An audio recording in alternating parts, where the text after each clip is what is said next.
уважаемые телезрители! В эфире позитивно-развлекательная программа «Манай Беш». Итак, дорогие телезрители, сегодня особый день, особый выпуск, потому что в нашу студию прибыл сам, удостоил чести своим визитом в нашу студию наш великий, мудрый аксакал, выдающийся режиссер кыргызского народа Болот Шамшиев. Здравствуйте. Саламат. Мы очень рады видеть вас здесь, в нашей студии. Спасибо. Пригласили, я пришел. Мы очень рады. Итак, я хочу начать нашу беседу с вашего жизненного пути. И, пользуясь моментом, я хочу поздравить вас с 75-летним юбилеем. Спасибо. Итак, скажите, пожалуйста, вы начинали свою деятельность в творчестве как актер, да, если не ошибаюсь? Да, я в 61 году начал сниматься в фильме «Зной». Это экранизация повести Айтматова «Верблюжий глаз». Вот. Поэтому я целый год не учился в институте кинематографии. Вот, связано был со съемками. Съемки были очень тяжелые. Вот, студия у нас молодая. Вот, снимали фильм «Дипломница в ГИКа». Совершенно неотесанные, молодые. Вот, поэтому учились на ходу. Отлично. И вы ожидали, что дебютный ваш фильм с вашим участием принесет вам такой успех? Я думаю, что этот фильм для вас был точкой опоры. Ну, конечно, потому что это было очень почетно сниматься в фильме, да еще в главной роли. Я ведь никогда не думал, что я буду артистом. Даже мама мне запретила, она сказала, что ой, ты артист болу, артистер бар бузулган. Вот, поэтому я уговорил маму только тем, что я буду режиссером. То есть я получил благословение мамы именно как будущий режиссер. Поэтому я человек серьезный, ответственный. Поэтому я не позволял себе куда-то уходить на сторону. Хотя меня уже начали приглашать в студию Довженко, там еще куда-то и так далее. Вот. Я поехал на студию Довженко и сказал, сниматься я не буду. Я очень удивился режиссер, конечно. Вот я сказал, что я режиссер, я не артист. Они мне говорят, ну, Бондарчук-то снимается, Да. Губенко снимается и так далее. А я сказал, ну, знаете, они такие, а я такой. Да. С этим мы можем знать, что Болот Шамшиев человек, который знает свое дело и знает свое призвание, да? Да, ну как призвание, оно приходит с годами, ты сам не знаешь. Я же не думал, что я буду режиссером еще. Вот. Это так, куда нас ведет по жизни. Да. Вот. Называет этот путь судьба называет. Судьба такая, видимо, выпала мне стать режиссером. Вот. В этом я нашел свое призвание. Вот. И самое главное быть полезным народу, быть полезным людям. А в нас очень был сильно развит патриотизм. Мы все дети войны, послевоенных дней. Вот. Мы жили подвигом, мы старались сделать все для страны. Мы жили впроголодь. Вот. Стояли в длинных очередях за хлебом, писали вот номерки на своих руках. Вот. Дети вставали рано очень, шли в этот хлебный магазин по карточке. Вот. Пока шли домой, половинку буханки съедали уже. Ну что мать скажет? Мать посмотрит, улыбнется. Ну, голодные дети, что такое? Спасибо. И мой следующий вопрос звучит таким образом. Например, ваш первый режиссерский дебют, например, да? Первая режиссерская работа была короткометражная картина, да? «Манасчи». Монащи. Да, «Манасчи». И эта короткометражная первая ваша работа получила международное призвание. Сразу же, да, признание, да. Сразу же получила международное признание. И как вы можете прокомментировать такой успех? Сразу же, молодого режиссера. Ну, это моя дипломная работа. Я, конечно, совершенно не ожидал. И мою картину случайно послали из Москвы на этот фестиваль Западной Германии. Это крупнейший фестиваль короткометражных фильмов для того времени. И я сейчас не знаю, что в этой области делается. Вот, послали, потому что вообще за железный занавес было вообще невозможно проникнуть. И моя картина, одна из первых, которая получила Hauptpreis. Hauptpreis это в переводе с немецкого главный приз фестиваля. Вот. И когда я получил, это была большая сенсация. Ведь из крымских режиссеров я первый попал. Да, самые первые попали. Да, это 66-й год. Вот. И пресса, немецкая пресса первая написала: это чудо из Киргизии. Увидеть такой фильм и так далее. Вот. Я сам я ничего такого особого не видел в своем фильме, а вот кинокритики почему-то разглядели. Я думаю, что это поразительно, потому что второй мой фильм был этот Чабан, и он тоже получил второй приз в фестивале в Мангейме. А третья картина, это уже художественный полнометражный фильм «Выстрел на перевале Хараш». Эту картину отправили, то есть не поверили в то, что вот это может вызвать интерес на Западе, отправили на Каннский фестиваль вне конкурса. И тогда вот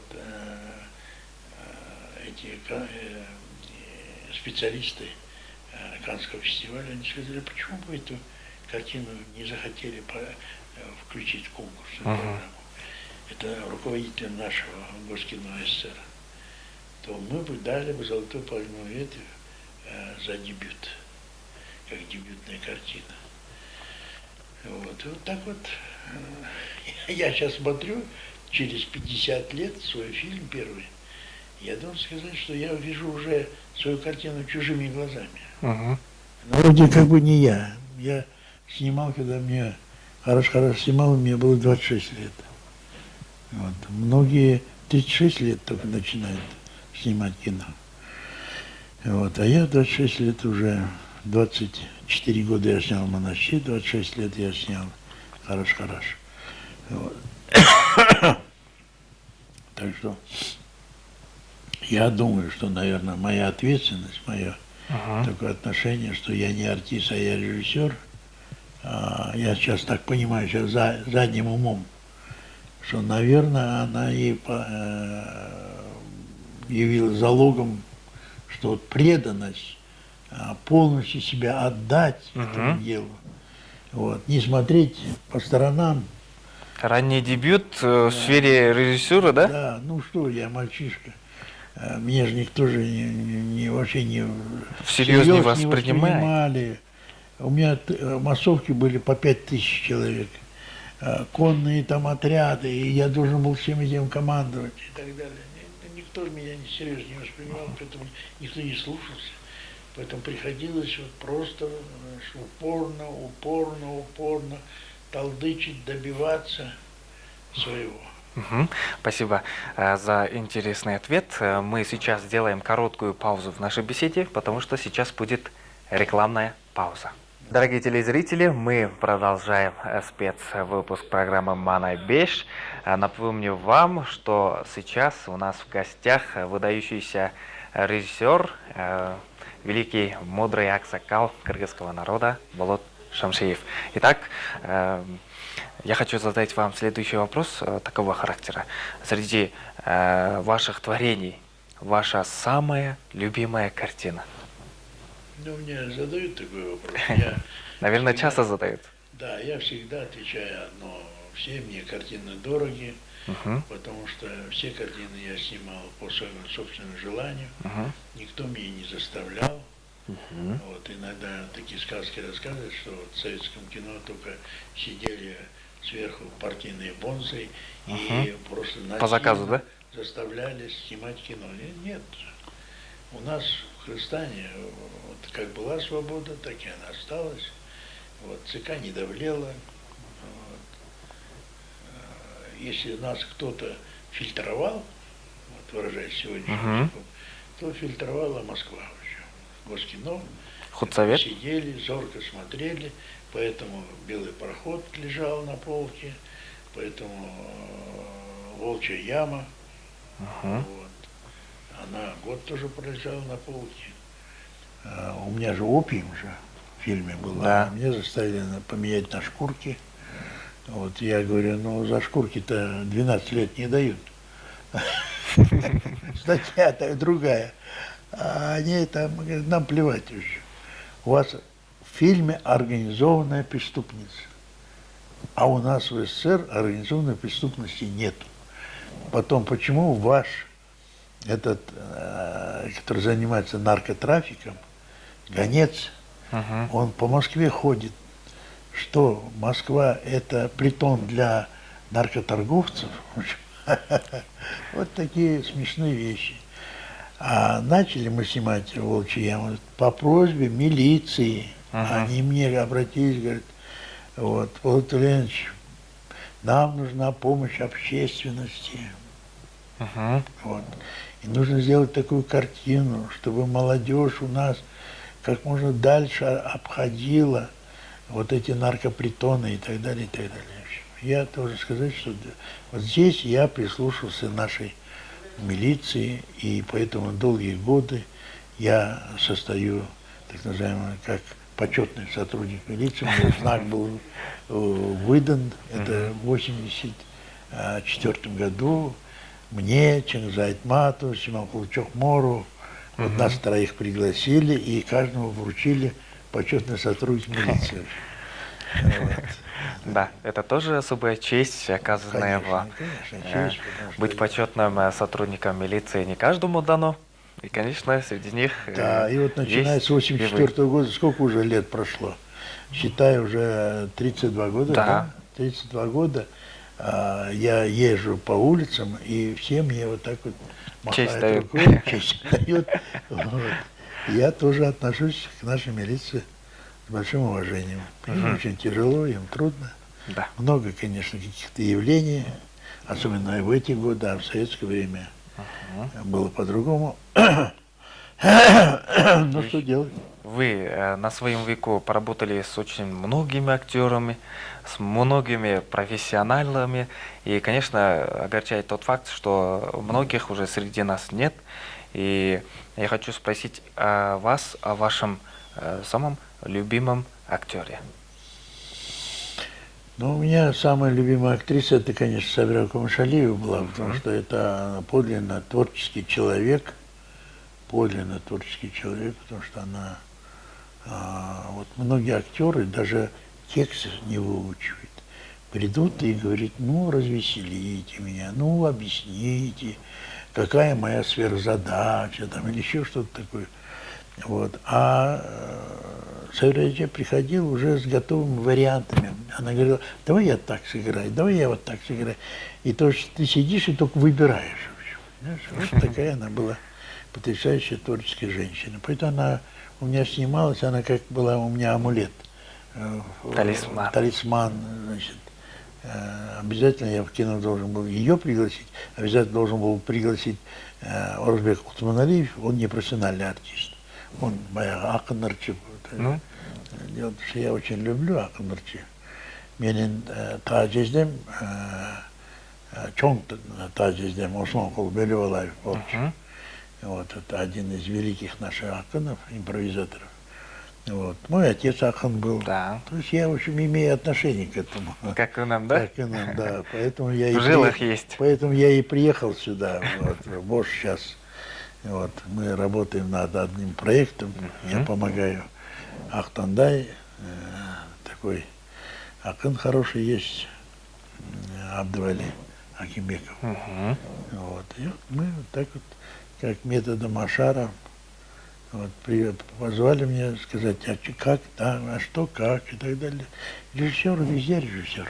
Конечно, профессиональный режиссер Да, везде. еще, конечно, актер, который я очень обожаю, и которого очень люблю, и для меня и потеря, уход его из жизни, для меня это было большим ударом, вот, потому что я его привел с улицы, вот, я много работал, большой вклад сделал для того, чтобы он стал известен во всем мире, это, конечно, Симон Чукмаров. Вот, это надо видеть, фильм «Хараш-Хараш», вот, видеть его масштаб, его силу игры. Вот. А Чухмаров получил чемпионское звание лучшего актера Советского Союза четырежды. Четырежды он получал на всесоюзных кинофестивалях звание лучшего актера. Вот за фильм «Выстрел на перевале Хараш», «Алые маки» и «Сыкуля», «Коксерек» и «Седьмая пуля». Вот. Один узбекский фильм и 3 киргизских фильма. Вот. И 2 фильма моих. Один Акеева, другой Хамраева. Вот. И, конечно, мы потеряли звезду такой, знаешь, мировой величины. Мы продолжаем нашу интересную, занимательную беседу, дорогие телезрители. И, конечно, вновь я обращусь к нашему почетному гостю с следующим вопросом. Сейчас мы разговаривали про наших любимых актеров. И, конечно, я хочу спросить у вас, как человека, который непосредственно работал с Сюменкулом Чокморовым, что вы можете сказать о нем лично, вот, о личных качествах, человеческих качествах? Знаешь, талантливый человек, талантлив во всем. Очень важно только вот этот талант вытащить. У нас, знаешь, сколько много Чухмаров ходит? Только вот нет вот той встречи, чтобы Шамшиев шел, и вдруг выбежал какой-то парень и сказал этому Болоту Бешеналию: «Волке, познакомь меня, пожалуйста, вот с режиссером Шамшиевым». Он не мог ко мне напрямую обратиться. Вот, и Бешеналиев нас познакомил, и потом я начал с ним работать. То есть я повторяю, что у нас много талантливых людей. Вообще сама система государства, нашего образования, наших взаимоотношений в обществе, она должна быть направлена только на одно – на раскрытие таланта. Потому что талант не только в кино, не только в театре или в литературе. Талантливые инженеры, талантливые геологи, талантливые летчики, талантливые милиционеры, следователи. Во всех нужны таланты. И вот этому раскрытию этих талантов и должно быть посвящено вот все то, что мы делаем. Талант надо раскрывать, начиная с детского садика, а в школе, особенно в институте. У нас должны работать, значит, различные кружки, там, школы и так далее. Вот меня пригласили, вот я приезжал на такой смотр самодеятельных студий вашей, и я сказал, что я вижу, есть способные ребята, и их надо с ними работать. И тогда мне сразу же спросили, а мог бы я здесь открыть школу, киношколу. Вот, я сказал, ну, если кто-то будет финансировать, то я с удовольствием поработал бы с ребятами школьно-студенческого возраста. То есть создать киношколу Шамшиева. Вот. Я в свое время предлагал, еще в советское время, Министерство культуры, потом, когда уже независимость пришла, я предлагал, давайте я создам киношколу. Я даже в Москве договорился, что в Бишкеке можно будет открыть зональную филиал в ГИКа. В ГИКа. То есть они давали свое имя, давали свое брендовое название. Ну, никто на это не среагировал, никому это не нужно. Все думали так, это Шамшиеву нужно, вот пусть Шамшиев этим занимается. Ну, я извиняюсь, это не мне нужно, это народу нужно. Да. Понимаешь? А все хотят, чтобы так это... Вот я буду сидеть, а кто-то будет бегать, а потом я скажу, вот видите, я это сделал, потому что под моим мудрым руководством. Ну, я этого не понимаю. Поэтому, когда мне обратились и сказали, давайте мы откроем киношколу Шамшиев, я сказал, пожалуйста. Вот. Поэтому надо работать и жить для детей, ради детей. Если мы что-то, чего-то не доделаем, не получается у нас. Ну что, как говорится, Ельцин однажды сказал, не так сели. Ну, раз мы не так сели, 25 лет не так сидим, ну давайте хоть, чтобы наши дети сидели нормально. Мгм. Мы на это надеемся. Конечно. Скажем, Буйрса, Надежда все будет умирает хорошо. последней. И, конечно, продолжая нашу беседу, я хочу спросить у вас, чем сейчас занимается наш уважаемый Аксакал Булат Шамшиев? Ну, я не снимаю фильмы, Мгм. но я не бездельничаю. Мгм. Все 25 лет нашей независимости я все время работал. Мгм. Вот, работал не только там, если депутатом вот, нашего парламента, не только там чрезвычайным полномочным послом, я генеральным консулом работал 2 года в Объединенных Эмиратах, вот, министром туризма спорта. Мгм. Ну, старался что-то как-то сделать. Но моя основная профессия, мое любимое дело – это кинематограф. Но вот, к сожалению, 25 лет мне не получается. Я же не могу. Вот ребята снимают, бегают по улице, за 5, за 10 тысяч долларов снимают фильм. Себя, своих друзей, собачку, жучку, понимаешь, внучку Да. и так далее. Я же не могу так, потому что у меня определенное реноме есть, вот, определенный взгляд на жизнь. Вот, и чтобы это сказать, что-то серьезно, важно, солидно, для этого нужно какое-то обеспечение.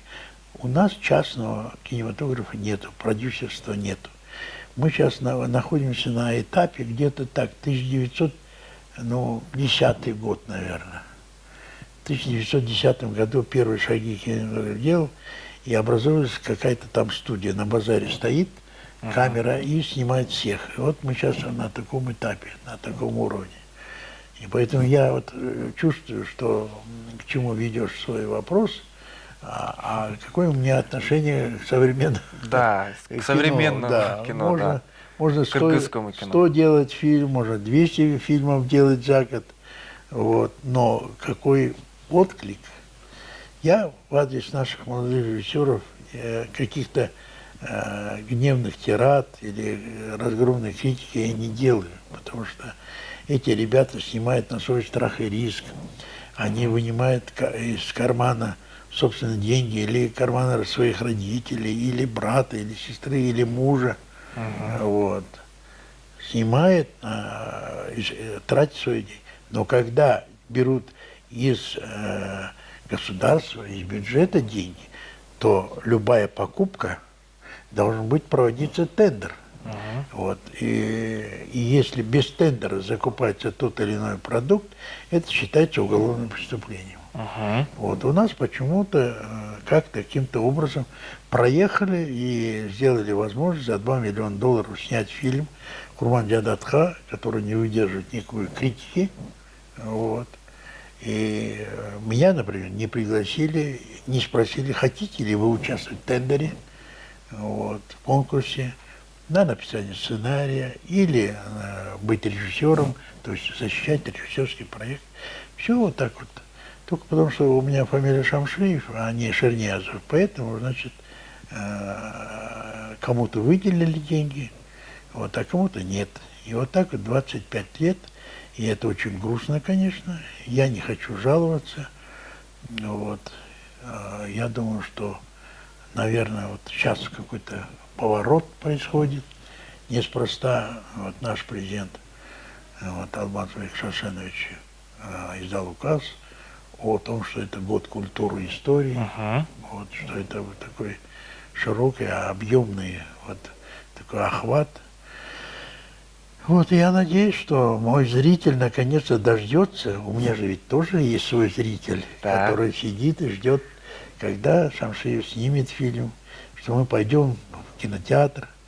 Вот один молодой ожский режиссер снял такой, Адилет Ахматов, снял фильм про наследство. Вот. Не помню название фильма. Он меня попросил подыграть. Ну, я пришел, там 5 минут у него там побыл в кадре, ушел. Но на рекламе он дал Эти 5 мое секунд. изображение, да. И поэтому все решили, что это моя картина, и все пошли на этот фильм. Вот такой ловкий трюк, значит, сделал молодой режиссер. Вот. Ну, все почему-то огорчены, потом мне звонят и говорят, ай, мы думали, что это твой фильм, мы думали, что это твой фильм твоего уровня будет и так далее. Вот. Так что я надеюсь, что все будет хорошо, все хорошо, когда хорошо кончается. Да, я думаю, что я надеюсь, что есть у вас пороховница, порох в пороховницах. Да, И, конечно, мы ожидаем от вас такого хорошего, такого кино, чтобы весь кыргызский народ дождался, да, опять возрождения кыргызской жемчужины кинематографа. Ну, это один человек, конечно, одна ласточка не делает весны. Вот. А одного Шамшиева мало на это. Нужно целое движение. Это вот как-то так получилось, что в 60-х годах вот Айтматов, Акеев, Шамшиев, Убукеев, Базаров, и мы потянули за собой остальных замечательных актеров, Чокморов, вот, Сатвик Джумадылов. Это целое какое-то такое поколение, это волна какая-то была. И вот поэтому так все было. Я надеюсь, я рассчитываю, что придет поколение молодых, талантливых, дерзких. Главное, дерзких, потому что если не будут дерзать, если не будет так... Я же ведь снимал хорошо, у меня Чокморов был один единственный, у меня не было ни второго там претендента, ни третьего, ни четвертого.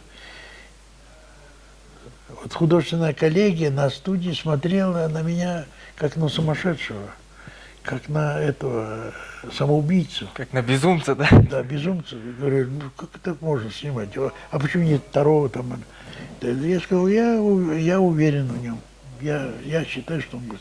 Но он же не профессиональный актер, он вообще вот, преподаватель это художественное училище. И я оказался прав. Я добился. Вот в этом и есть проявление характера. Когда ты проявляешь характер, значит, ты режиссер. Отлично, спасибо. И я хочу здесь сказать, что наше время ограничено, и, конечно, подошел к концу наше время, нашей занимательной, интересной беседы. Было хорошо, что если мы чуть подольше с вами посидели, но я с горчением хочу заявить вам, что наше время уже кончается. И, конечно, я хочу предоставить вам заключительные слова. Ну, я пользуюсь тем, что я попал к вам на канал, поздравить всех ашан, жителей Орской области, всего нашего Кыргызстана с наступающим, приближающим праздником 23 февраля, 8 марта. Ну и, конечно, вот в марте вот мы сейчас готовим проект, дай бог, чтобы он получился, иншаллах, вот, на Норус. Я очень хочу сделать подарок моему любимому городу Ош на Норус. Вот. Но это зависит от финансирования. Спасибо. Спасибо, что посетили нашу уютную студию. Успехов вам, крепкого здоровья и новых творческих свершений. Спасибо вам. Спасибо. Итак, дорогие друзья, дорогие телезрители, мы продолжаем наш сегодняшний эфир. Оставайтесь с нами.